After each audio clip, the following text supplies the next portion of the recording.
جناب صدر، محترم اساتذہ کرام اور مہمانان اعظام اور میرے عزیز ساتھیوں، آج میرے تقریر کا عنوان گلوبل وارمنگ ہے۔ پچھلے 30-40 برسوں سے ہماری زمین کا درجہ حرارت رفتہ رفتہ بڑھ رہا ہے۔ زمین کے درجہ حرارت میں جو اوسط اضافہ ہو رہا ہے اسے ماہرین ماحولیات نے تماثل ارضی میں تدریجی اضافہ گلوبل وارمنگ کا نام دیا ہے۔ پورے دنیا میں پچھلے 20 برسوں سے اس کا بہت ذکر اور چرچا ہو رہا ہے۔ گلوبل وارمنگ پریشانی کی ایک وجہ ہے کیونکہ یہ ماحولیاتی نظام کو نقصان پہنچا سکتی ہے اور اس کے نتیجے میں ماحولیات میں خلل پڑ سکتا ہے۔ گلوبل وارمنگ ایک سنگین اور عالمی مسئلہ ہے۔ یہ عالمی مسئلہ اس لیے ہے کیونکہ اس سے پورے عالم کے لوگ پریشان ہیں۔ گلوبل وارمنگ ایک عالمی مسئلہ اور چیلنج بن گیا ہے۔ دنیا کے سارے سائنسداں اس مسائل کو لے کر فکر مند ہیں اور اس کو کم کرنے کی کوشش میں لگے ہوئے ہیں۔ گلوبل وارمنگ کی اہم وجہ خود ہم انسانوں کی کچھ سرگرمیاں ہیں جس کو سائنس کے زبان میں گرین ہاؤس گیس کے اثرات کہا جاتا ہے۔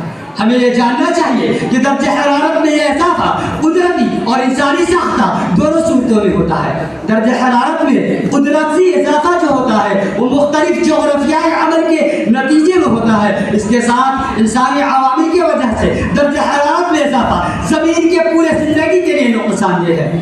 انسانی ساختہ عوامل کی وجہ سے بہت سی گرین ہاؤس گیسیں جیسے CO2، HFC، CFC، SFC اور CH4 وغیرہ ہماری زمین کی فضا میں جمع ہو کر ایک ٹاہ بنا لیتی ہے اور جب آفتاب کی شعاعیں ہماری زمین پر آتی ہے تو انہیں زیادہ جذب کر لیتی ہے، جس کی وجہ سے ہماری زمین کا ماحول گرم ہو جاتا ہے یا دوسرے لفظوں میں ہماری زمین کا درجہ حرارت بڑھ جاتا ہے۔ حالات اس حقیقت سے ہم سب آشنا ہے کہ درختوں اور پودوں کے ذریعے بنائی گئی آکسیجن سے ہی ہم لوگ سانس لیتے ہیں اور جو کاربن ڈائی آکسائڈ ہم لوگ چھوڑتے ہیں وہ پیڑ پودے اپنے کھانا بنانے کے لیے استعمال میں لاتے ہیں۔ اس لیے زمین پر CO2 کا مقدار بہت موزوں اور معتدل رہتا ہے۔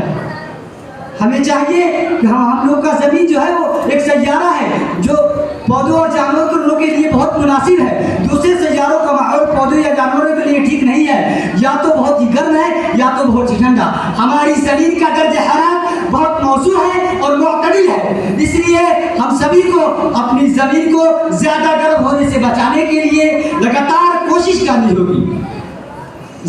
درجہ حرارت یہ عالمی مسئلہ ہے، اس لیے ہر ملک کو اپنے اپنے طور پر اس مہلک وبا سے بچنے کے لیے ترکیبیں اور اقدام کرنے ہوں گے۔ ہمیں بھی اس خطرناک مسئلہ کے مقابلہ کے لیے غور و فکر کرنا ہوگا اور یہ ہمارے ملک کے ہر شہری کا فرض ہے کہ جس قدر ممکن ہو اسے بچنے کے لیے ترکیب کریں اور ہم لوگوں کو فطرت کے ساتھ زندگی گزارنے کی کوشش کریں۔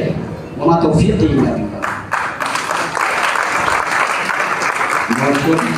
اب ان کے بعد آصف رضا ابن محمد شکیل